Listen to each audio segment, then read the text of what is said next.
El sábado pasado, tal cual estaba previsto y en el tiempo legal correspondiente, a las 10 de la mañana, el ministro de Economía, Danilo Astori, encabezó el grupo del equipo económico que se acercó a la presidencia de la Asamblea General y entregó a la senadora Lucía Topolansky la rendición de cuentas y ejecución presupuestal, que es la última de este periodo de gobierno.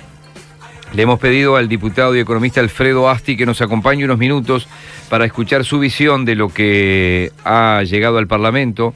Obviamente es cuestión de, no va a tener ni la 10ª parte leída todavía, pero tiene una tarea ardua por delante junto con el resto de los diputados. Asti, buen día y gracias por atendernos. Buenos días, es un gusto para mí estar en contacto con ustedes. Sí, cierto, estamos comenzando a leer los diversos tomos que tiene esta rendición de cuentas. Ha sido una característica de estas últimas presentaciones, digo, de estos últimos 10, 12 años, cada vez es más preciso, con más detalle, con más información, que se entrega al Parlamento toda la documentación de lo realizado, de las proyecciones, del análisis de los temas que están vinculados a la gestión presupuestal pasada y futura. Y bueno, por lo tanto, lleva su tiempo. Todavía formalmente no ha ingresado a la Cámara de Diputados. Como ustedes muy bien lo decían, ingresó a la Asamblea General. En el día de hoy ingresará a la Cámara de Diputados porque es la primera sesión ordinaria de la Cámara del mes de julio, y se pasará a la Comisión de Presupuesto integrada con Hacienda, que será la que tratará. Ya está previsto que el próximo martes 10 concurra el equipo económico para dar in voce la información sobre esta presentación de esta rendición de cuentas, que se da en un momento muy particular de el mundo, la región y el país, o sea, con una gran incertidumbre, una falta de certezas muy grandes, pero por suerte las fortalezas que tiene nuestro país permiten ser un poco más optimista de lo que está haciendo fundamentalmente la región. Hemos visto cómo nos hemos ido despegando de los problemas que nuestros dos grandes vecinos están pasando, y una de las enseñanzas que quizás esa situación nos deja, de lo cuidadoso que debemos ser para evitar caer en las mismas situaciones que ellos han caído y que hoy están teniendo consecuencias sociales, por supuesto económico-financieras, fiscales, pero en lo que le importa a la gente, consecuencias sociales muy graves, y por lo tanto es una alerta que tenemos que tener con no caer en los mismos desequilibrios que se han caído nuestros vecinos. Arranquemos por ahí, el cuidado que debemos tener. Supongo que todo el mundo lo sabe, pero no es un detalle menor. El diputado Asti es diputado de Asamblea Uruguay, obviamente estrechamente vinculado a Asamblea Uruguay, el sector del ministro Astori. Hoy el título del diario El Observador dice: el MPP se aleja del astorismo y pide más gasto a costa de mayor déficit. Un déficit que, de acuerdo a los números oficiales, se ubicó en 4% negativo, y se conoció el viernes pasado. Es lógico, ha pasado históricamente que hay sectores que hacen más fuerza. ¿Usted cree que el Frente Amplio está en sintonía con los gremios que se mostraron más movilizados? Educación, salud, ¿la cabeza económica va por ese lado o hay lugares en los que ya está, hasta aquí llegamos? Bueno, nosotros no me consta eso, más allá del titular del diario. El Poder Ejecutivo, antes de los días anteriores a que llegara el mensaje al Parlamento, estuvo negociando hasta último momento, tanto con el tema de la salud como con algunos temas puntuales vinculados a la educación, como creo que es público y notorio. Había sido acordado la incorporación de 350 auxiliares de servicio para primaria. Obviamente que esto tiene su costo, se consiguió con reasignaciones internas de lo que estaba previsto, de lo que habíamos recibido tanto los legisladores como también las entidades sociales, como los gremios y los gremios patronales. Bueno, en esos 10 o 15 días que transcurrieron desde que fue mostrado el primer borrador de la rendición de cuentas hasta que se me envió el mensaje, hubo negociaciones hasta último momento que nosotros consideramos satisfactorias, fundamentalmente con el gremio de la salud y también con, como decíamos recién, con algunos gremios de la educación, y se consiguió hacer el último esfuerzo sin aumentar el gasto total, sin crear nuevos impuestos, reasignando gastos, muchas veces sacrificando presupuestos que ya estaban otorgados a distintos incisos de la administración central, o sea, ministerios, buscar partidas que pudieran juntarse para financiar estos movimientos. En particular, con respecto a este tema que recién decía de los 350 nuevos funcionarios o funcionarias de personal de servicio para las escuelas, fundamentalmente, hubo reasignación de recursos desde Presidencia de la República, desde el propio Ministerio de Economía y Finanzas, que bajaron sus créditos para poder llegar a esos números. También pasó lo mismo con el Ministerio de Defensa.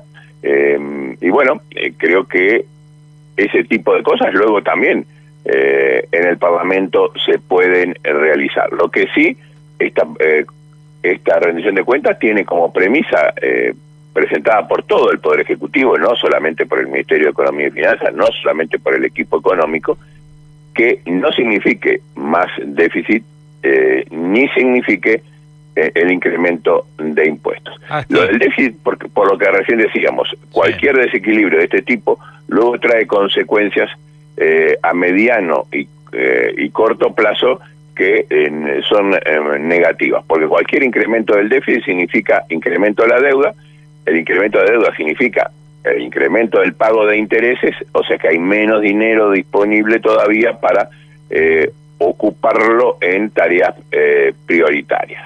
Por lo tanto, tenemos que rechazar cualquier incremento de ese déficit, que es difícil de bajar porque hay un gran componente de gasto que es permanente, que no es discrecional, o sea, no podemos decidir si lo hacemos o no lo hacemos porque tenemos que hacerlo, porque ya está incorporado, como es el tema de la seguridad social, que ya está incorporado hasta por razones constitucionales, y por lo tanto no podemos dejar de cubrir esas necesidades siempre crecientes del déficit de seguridad social, tanto en el Banco de Previsión Social como en los temas de las cajas paraestatales, en particular la caja militar. Asti, los saludos, Jorge Gatti. Le voy a pedir respuestas más cortitas, porque si no se nos hace muy largo el ida y vuelta. Muy bien, les quiero hacer unas cuantas preguntas al respecto. Lo escuché hablar mucho de la preocupación, del déficit, me hizo comparativo con los países vecinos. ¿Por qué no la comparación con el gobierno anterior? Ustedes, como con esta rendición de cuenta y con otra visión dentro de lo que es el gobierno y un área política, ¿no sienten que el gobierno de Mujica también cometió los errores de gastar de más? ¿Y estas rendiciones de cuentas lo están pagando? Bueno, nosotros lo que entendemos es, en lo personal, en lo sectorial, es que durante el gobierno anterior se perdieron algunas normas de funcionamiento, fundamentalmente de algunas empresas públicas, que no coordinaron suficientemente el nivel de las inversiones necesarias que había que hacer, pero que se acumularon en algunos momentos en forma preocupante y que llevaron a desequilibrios dentro de esas empresas públicas, ANCAP, que en particular, pero no solamente, que hicieron que dejaran de poder transferir rentas al Estado central, al gobierno central, y por el contrario fue el gobierno central que tuvo que asistirlas para poder seguir con esas inversiones que eran necesarias, pero que quizás mejor programadas en el tiempo, con otras condiciones de endeudamiento más parecidas al que tiene el gobierno central, podían haberse evitado algunos mayores costos excesivos, financieros excesivos que se tuvieron. En un pasado no muy lejano, cuando el Frente Amplio era oposición y apareció una rendición de cuentas de este tipo, se decía los gobiernos administran la crisis y no ofrecen ninguna solución a futuro. ¿No están pasando lo mismo con estas rendiciones? Es decir, ¿no se está administrando la crisis? ¿Cuáles son las soluciones a futuro? ¿Qué cambian estas rendiciones de cuentas de aquí a futuro con un país que se endeuda cada vez más, que no logra bajar su déficit? Es cierto que tiene déficit. Usted recién decía el último dato puntual del mes de mayo no debe considerarse como una tendencia. Está explicado en el propio comunicado que dio a conocer que se había registrado un aumento de 3 décimas en el déficit que se venía manejando, producto de un aumento de las existencias de ANCAP, de petróleo de ANCAP, que por fechas de cierre de la información se dio que hubo que comprar más petróleo en ese mayo pasado, y por eso es que se dio un aumento del déficit. Lo importante es que este país, que ha tenido los vientos a favor y vientos en contra, igual que los países de la región, ha seguido creciendo permanentemente, y una cosa es tener déficit cuando se crece y otra es y se tiene un nivel de reservas muy superior, históricamente muy superior a lo que se ha tenido, que enfrentar un déficit sin reservas, como también le ha pasado a los países vecinos. Como legislador, ¿qué sentimiento hay de qué es inversión y qué reditúa? Porque no hay dudas que en la educación se ha destinado más dinero, no hay duda que al Ministerio del Interior se le ha destinado más dinero. Sin embargo, esto es opinión personal, no puedo tener la opinión de todos. Sin embargo, uno siente a veces que ni en la educación, que se ha puesto más dinero, ni en la seguridad, que se ha puesto más dinero, se obtienen los resultados deseados, lejos de los resultados deseados. A veces uno parecería que no encuentra resultados. ¿Cómo lo ve usted? Es decir, ¿se ha destinado más plata, se han obtenido resultados? ¿Qué visión tiene usted de esto? Bueno, yo no tengo duda de que para poder tener una mejor educación, para tener una mejor seguridad, hay que tener recursos. Eso es absolutamente necesario. No es suficiente. También se necesita en la educación cambiar otros valores, otra forma de encarar la educación de este siglo XXI, distintas a las que pueden ser tradicionales en la educación. Hay un problema en los dos temas, educación y seguridad, que están muy vinculados, que son la escala de valores que nacen desde la familia, desde los grupos desde los grupos de los entornos de los jóvenes, de los niños y de los jóvenes, que deben también colaborar en el tema de la educación para evitar los males que no esta sociedad, sino todas las sociedades del mundo, en particular la de la región, están teniendo. Pero los dineros, que es el tema de esta rendición de cuentas, son necesarios. Pero no me queda para tener resultados. Sin más infraestructura, sin más docentes, sin más policías, sin más equipamiento, es imposible pensar en resultados. Pero usted siente que además tiene que haber una gestión que sea acorde con ese dinero que se ponen a disposición. Claro, pero usted ha sentido que el dinero que se ha invertido, porque parece que ha sido abundante, ¿no? ¿El dinero ha tenido retorno o no? Pues no me quedó claro en la respuesta si usted pero es que yo le digo que si no hubiese habido ese dinero, la situación hubiera sido tremendamente más deficitaria de lo que ha sabido. Hay una crítica que se hace, que se está haciendo por la oposición y en las redes fundamentalmente, del número de funcionarios públicos. Los funcionarios públicos que han aumentado son exclusivamente los de los sectores de la educación, la salud, la seguridad. Y han disminuido lo de, como poníamos un ejemplo recién cuando decíamos de que han salido partidas de los ministerios centrales, de la administración central, se ha reducido el número de funcionarios que trabajan en un escritorio. Pero nosotros no podemos pensar en una educación que tiene más liceos sin más docentes, o sin más auxiliares de servicio para ese liceo. No podemos pensar en una seguridad que se exige mayor patrullaje sin más policías dentro de los patrulleros para patrullar. Parece a veces difícil entender las exigencias que la propia población tiene si no se entiende de que eso se puede hacer con más personal para atender cada una de las distintos servicios públicos que se dan. Si no hubiera estado ese dinero, seguramente la situación hubiese sido mucho más dramática de la que es hoy. Con respecto al 2,5% del déficit fiscal, usted de números sabe y sabe mucho más que nosotros. ¿Eso quedó para cuándo? Es decir, bueno, según la proyección que tiene esta rendición de cuentas, este año estaremos cerrando con un 3,3% de déficit. El año que viene, 2019, estaremos cerrando con un 2,9% y se obtendrá el 2,5% para el año 2020. Algunas de las explicaciones de por qué esta diferencia fue, entre otras, estaba previsto tener un ingreso de reducción del déficit de la caja militar a través de el nuevo tributo que se había creado para las altas pasividades militares, que no se obtuvo el voto en la Cámara de Diputados, lo que significó tener una disminución de ingresos que afecta a eso.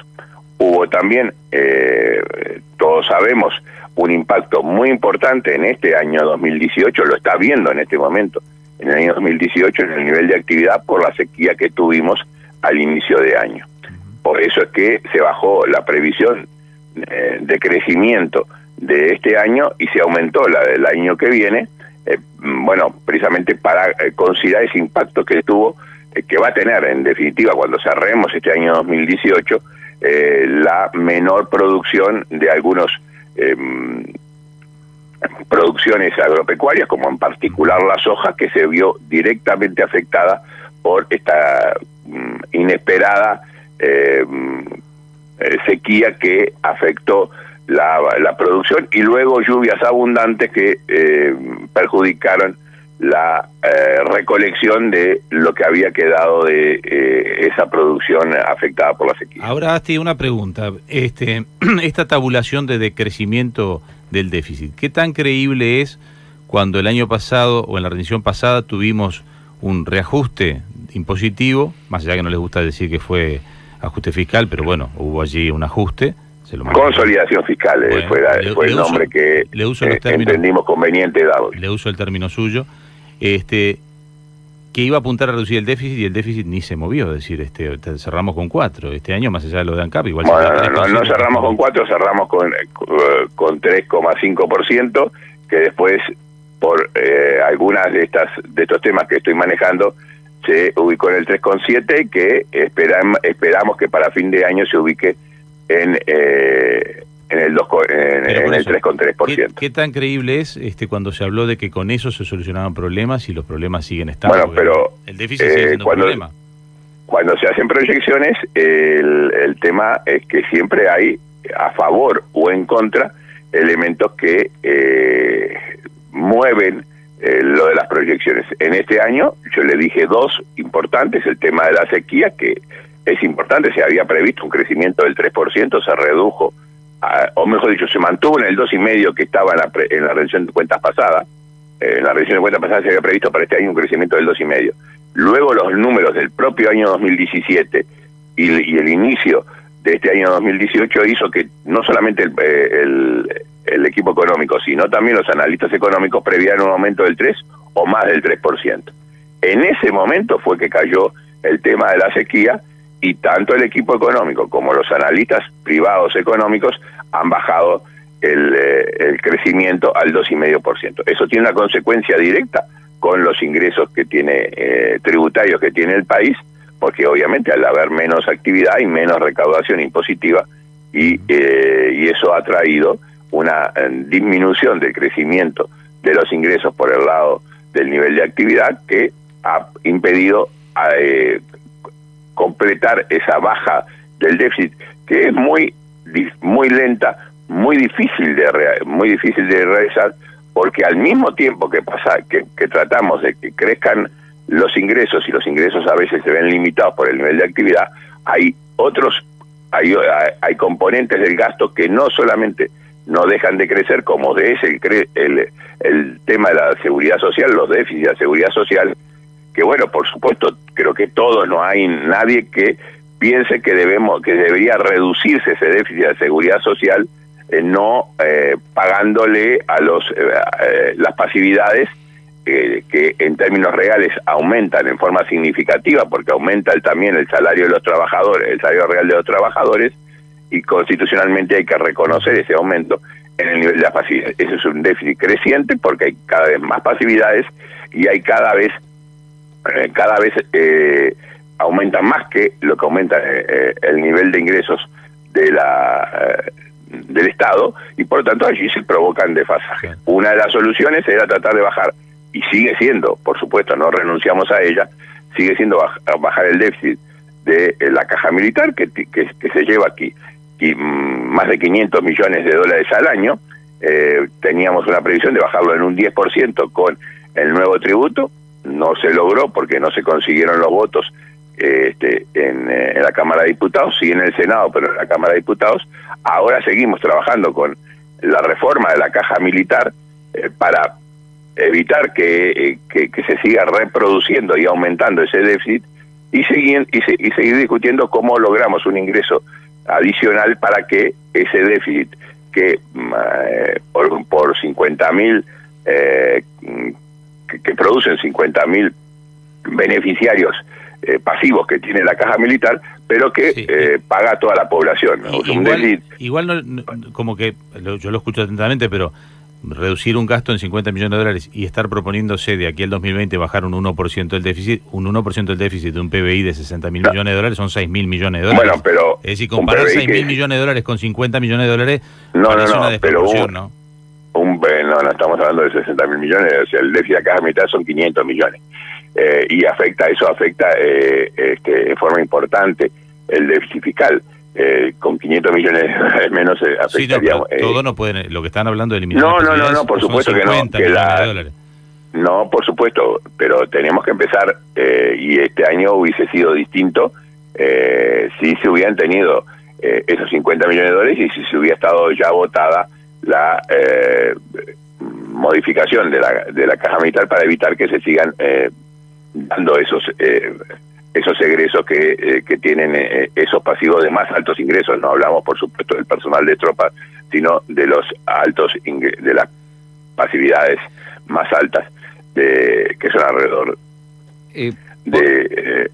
son muy pocas respecto del total de los 50.000 pasividades. Por último, de mi parte, a mí me da la impresión que ya no hay donde más, no hay donde rascar más, y además tampoco veo una inyección de achique del Estado, que si se achica acá, se achica. No lo veo eso, no la Bueno, lo del achique de Estado lo podemos comprobar, como yo le decía, viendo cómo se reduce el personal en la Administración Central y cómo sí crece en los organismos de los 20, fundamentalmente, el artículo 220 de la Constitución, que son los entes autónomos de la enseñanza y de la salud. Y lo comparto, liceos nuevos sin personal, eso quedó claro, pero ustedes son los que rascan la lata por acá y por allá. Me imagino el equipo económico con el Chicho al lado buscando impuestos por acá, o como impuestos no va a haber.